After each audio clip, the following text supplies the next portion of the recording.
Los beneficios sociales son una forma de remuneración no dineraria que reciben los trabajadores de una empresa como desempeño su sueldo por el trabajo desempeñado. Existen algunas clases de beneficios sociales, tales como es el beneficio bruto, el cual es el resultado que surge al restar los ingresos y los gastos derivados de la actividad económica antes de deducir impuestos y amortizaciones. También tenemos al beneficio neto. Este es el resultado total de la actividad económica de una empresa durante un periodo determinado de tiempo. También tenemos el beneficio contable. Este hace referencia a la diferencia positiva entre los ingresos de la empresa y los gastos que son necesarios para que la empresa pueda participar en la actividad económica. Tenemos a los beneficios fiscales.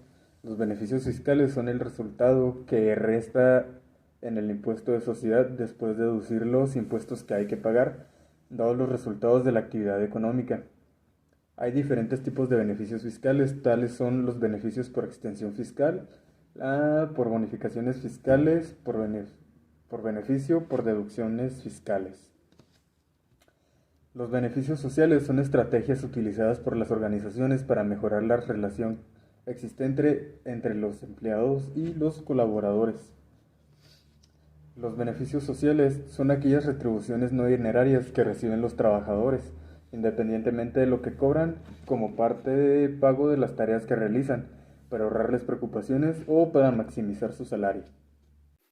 Para lograr un buen sistema de remuneración tenemos que tener en cuenta pues distintos factores. Uno de ellos es garantizar lo que es la equidad, que sea lo que todos reciban lo que corresponde, de acuerdo a lo que es su desempeño y respecto a su puesto. Contar con la participación de cada trabajador, que cada trabajador tenga la oportunidad de conocer este tipo de remuneraciones y que esté bien informado sobre cada una de ellas. Estar acorde con la visión de la compañía, fortalecer el trabajo en equipo, ya que algunas de ellas, de las remuneraciones, son por metas en cuestiones quizá de ventas o en producción. Ser más justo y permanente y remover la frustración del trabajador, ya que se considera como una motivación para que el trabajador pueda así lograr pues una mayor, ya sea venta, una mayor producción o ser más eficaz en su trabajo para recibir alguna de estas remuneraciones. Recompensar el cumplimiento, la iniciativa y la capacidad de ejecutar y contribuir. Enlazar lo que es el método de remunerar con la satisfacción del cliente. En caso de que sean así ventas por tienda, pues ya que será como lo más importante, ya que es el servicio al cliente. Y ayudar a concentrarnos en lo que debemos de hacer y no proteger pues a las distintas personas, nada más por sus puestos de trabajo. Y se pueden observar que las distintas remuneraciones dentro de un puesto de acuerdo a ya sea a base al puesto, que son pues aquellos pagos que se hacen a los empleados de una organización tomando como base el cargo que ocupa, y pues por el cual debe ser equitativo y justo, pues de acuerdo a cada labor que realice y por sus responsabilidades. O también puede ser bases de competencias, que son los pagos realizados que ocupan pues un mismo cargo los empleados, pero que se destacan pues, en alguna labor. O igualmente pueden ser como bonos o alguna prima por antigüedad, eficiencia o por el liderazgo que se tiene.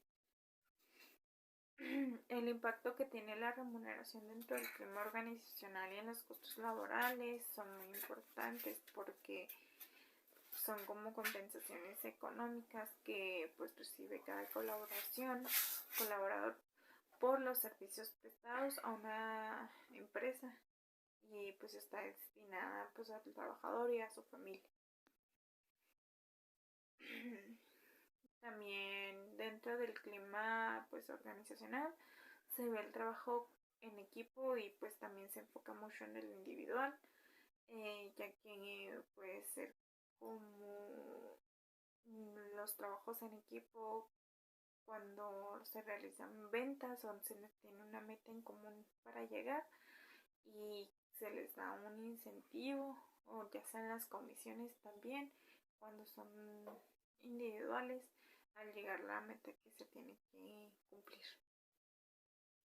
Cada una de estas remuneraciones pues ocupa la mayor parte del gasto de una empresa, ya que son como el 80% de todo lo que es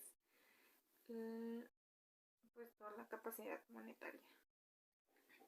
Los efectos de los salarios y la política salarial tiene en base a un salario mínimo, que es el salario que todos deben alcanzar o deben de superar por los empleados.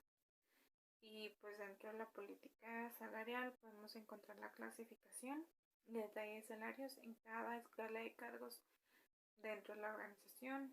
Se toma como una referencia y tener pues una información de todo esto para tener como una comparación. Otro subtema es el programa de incentivos que han sido creadas hace poco tiempo, ya que muchos de los candidatos que buscan un empleo suelen ver dónde pueden obtener como más incentivos o pues más beneficios, ya se encuentran como una atracción dentro del campo laboral. Los principales objetivos de este tipo de programas es reducir la rotación de personal, que más personas se mantengan en su puesto o querer alcanzar algo mayor por los beneficios que se le dan, o tener como una motivación en los trabajadores y pues reforzar la seguridad laboral. Y en muchos de los planes de incentivo también se busca tener aspectos económicos que, como ya sabemos, pues es tener un incentivo para lograr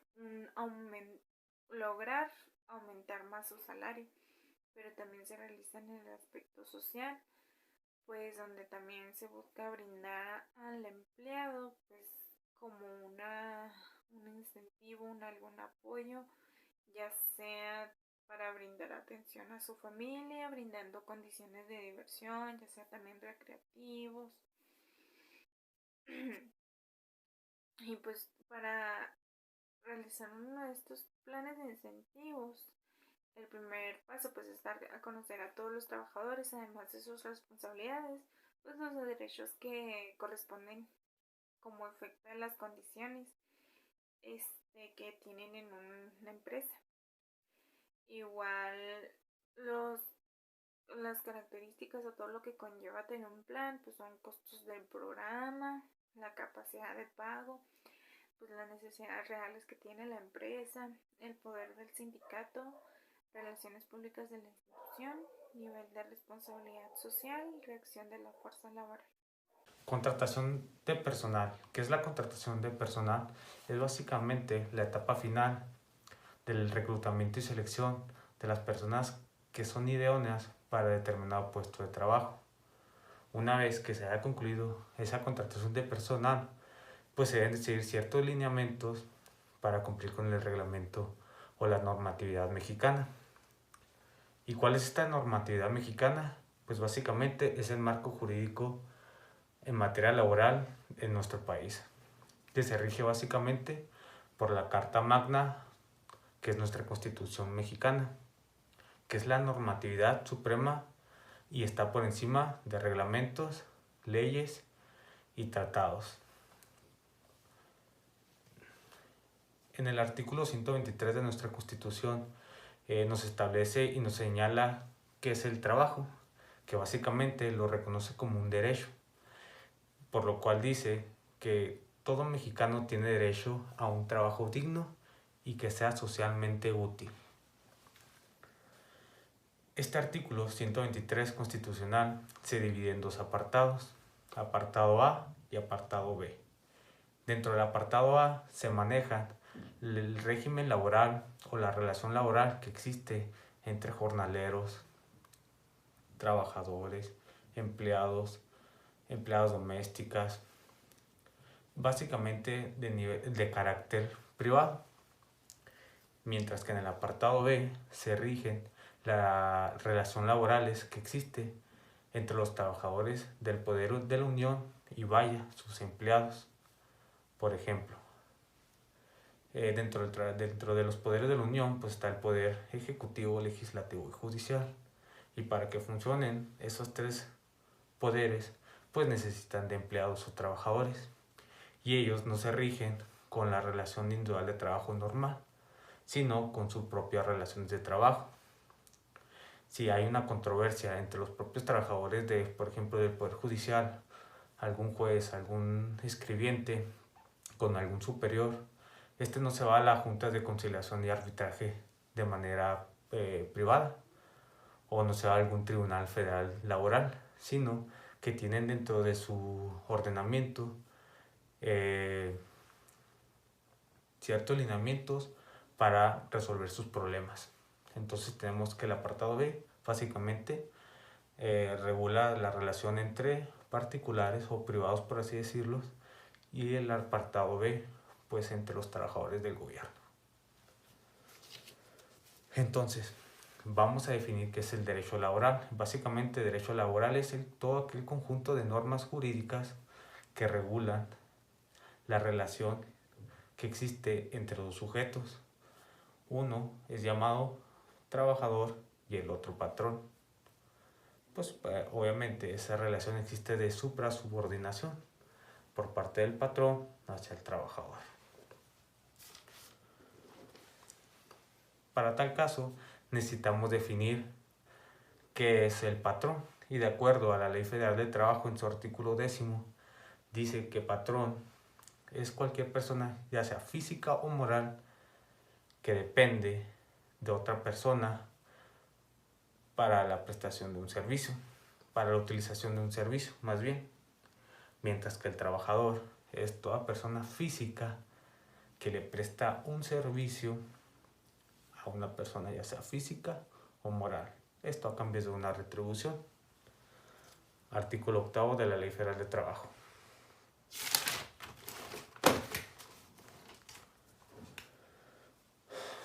Tenemos como otro tema la relación individual de trabajo, que básicamente la Ley Federal de Trabajo nos la describe también en su artículo 20, el cual nos dice que se entiende por relación de trabajo cualquier que sea el acto que derive una subordinación de un trabajador hacia un patrón mediante el pago de una remuneración o contraprestación.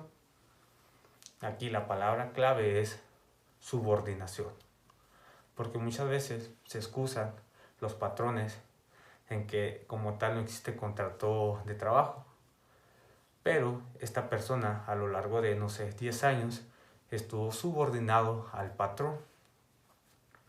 Tenía horario de entrada, tenía día de pago, tenía señaladas las actividades que iba a hacer, estaba a disposición completa del patrón.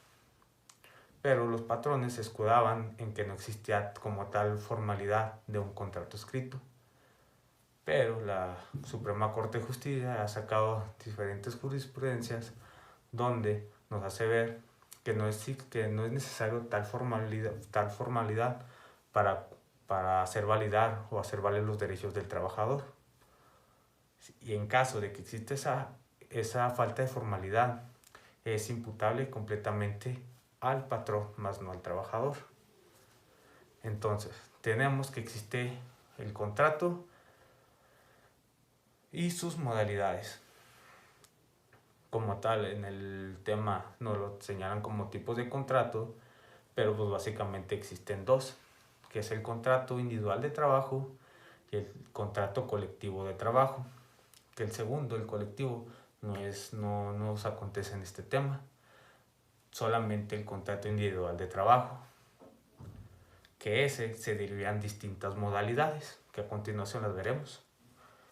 Entonces, ya tenemos que vamos a ver el contrato individual de trabajo, que básicamente, y de acuerdo a la Ley Federal de Trabajo, es aquel en virtud del cual una persona física llamado trabajador le presta un servicio o varios servicios a otro denominado patrón a cambio de una contraprestación.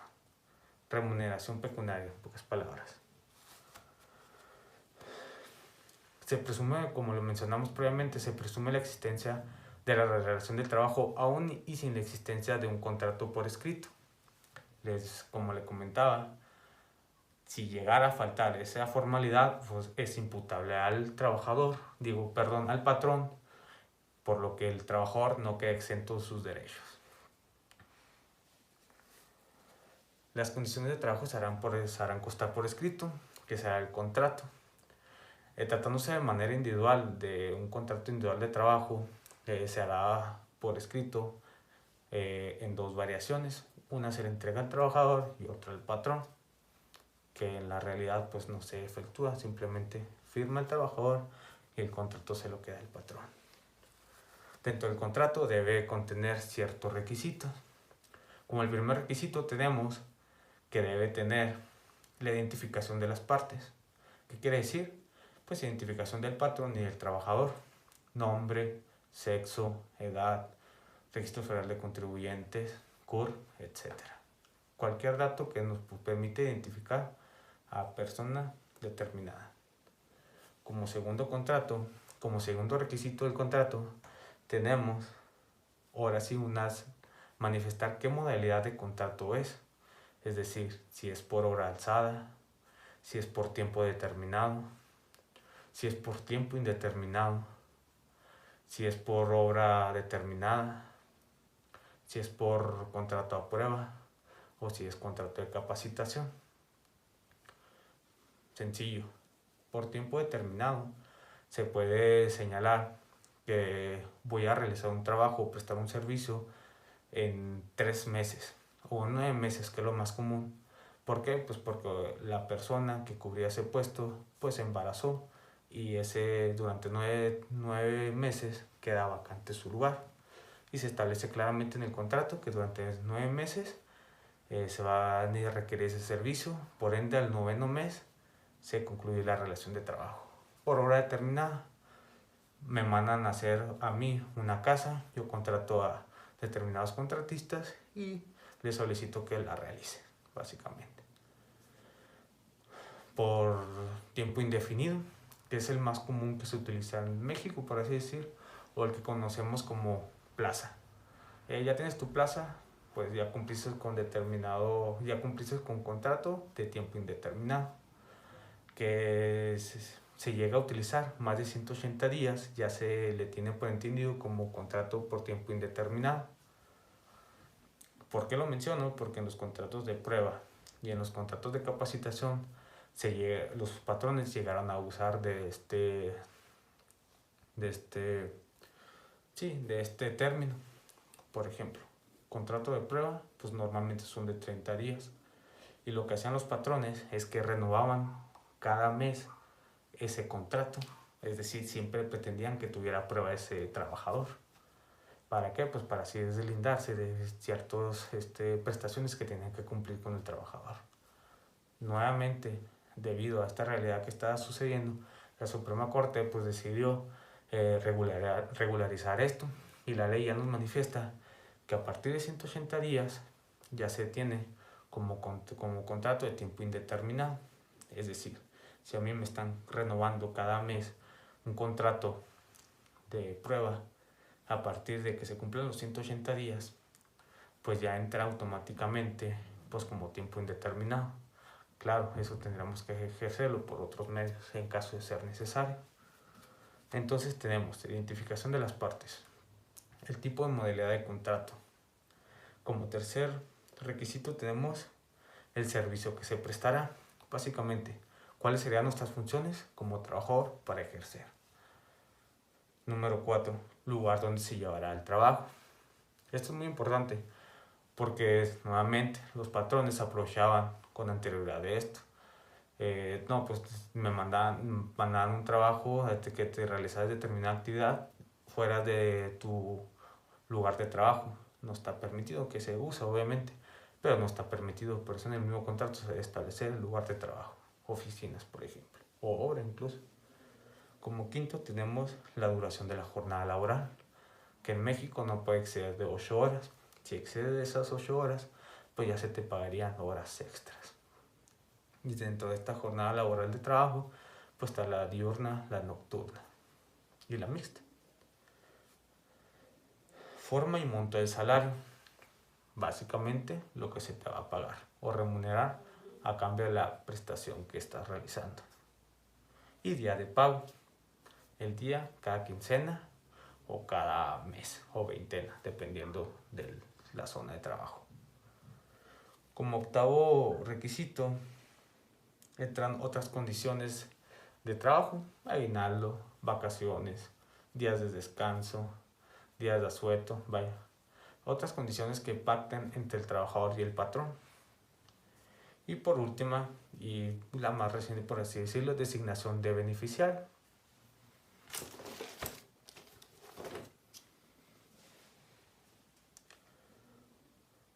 Bueno, el trabajador y el patrón pueden rescindir en cualquier momento la relación de trabajo. ¿Qué quiere decir rescindir? Dar por terminado ese trabajo, ese contrato más que nada. Siempre y cuando sea por causa justificada. No puedo, ¿qué quiere decir esto? No puedo yo, patrón, despedir a mi empleado nada más porque me cae mal o porque ya no le quiero pagar. No. Para eso existe esta Ley Federal de Trabajo, para proteger a los trabajadores y a los patrones. En caso de que se me llegue a despedir injustificadamente, pues ya existe todo un procedimiento legal en materia procesal laboral para poder ejercer mis derechos.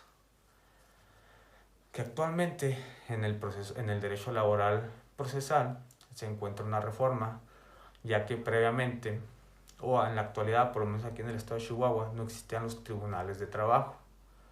Hasta el mes de octubre del presente año se van a implementar.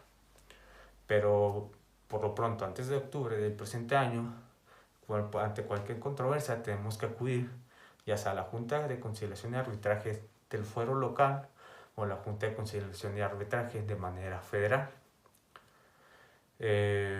por cualquier problema que exista con los trabajos. Estas juntas de conciliación de trabajo y arbitraje dependen directamente del poder ejecutivo. Sin embargo, con la nueva reforma, que ya entrará dentro del estado de Chihuahua a partir de octubre, en otros estados ya está funcionando, pero aquí en Chihuahua lo vamos a adoptar hasta el mes de octubre, ya dependerán dichos tribunales directamente del Poder Judicial, para darle celeridad a los procedimientos. ¿Cómo se termina la relación individual de trabajo o la relación de trabajo? La primera opción y la base fundamental de todo, como en todo o cualquier contrato, es la voluntad de ambas personas. Como segunda opción tenemos la muerte del trabajador y como tercera opción tenemos la incapacidad del trabajador o la inhabilitación de ese dicho trabajador expresa. Remuneración y sus componentes. Básicamente, en nuestra Ley Federal de Trabajo viene regulado de manera correcta y clara todo lo referente al salario aquí en México, que de acuerdo al artículo 82 de la Ley Federal de Trabajo, el salario lo define como la retribución que debe pagar el patrón al trabajador por la prestación del servicio. Si se fija, los conceptos vienen muy relacionados entre sí, que básicamente tenemos entre las características principales: retribución, prestación de servicios y subordinación. ¿Cómo se integra este salario aquí en México? De acuerdo al artículo 83 de la Ley Federal de Trabajo, se integra por la cuota diaria, gratificaciones, percepciones, habitación, primas, comisiones, prestaciones en especie y cualquier otra cantidad que sume al salario diario. Por ejemplo, dentro de las percepciones más importantes tenemos el aguinaldo, la prima vacacional, la prima de antigüedad. Y por ejemplo, nos hace mención de cualquier prestación en especie, que sería por ejemplo los vales o bonos de despensa, en el cual se nos otorga una tarjetita para acudir a determinados sucursales de conveniencia para poderlos cambiar por nuestro patrimonio, por nuestro dinero.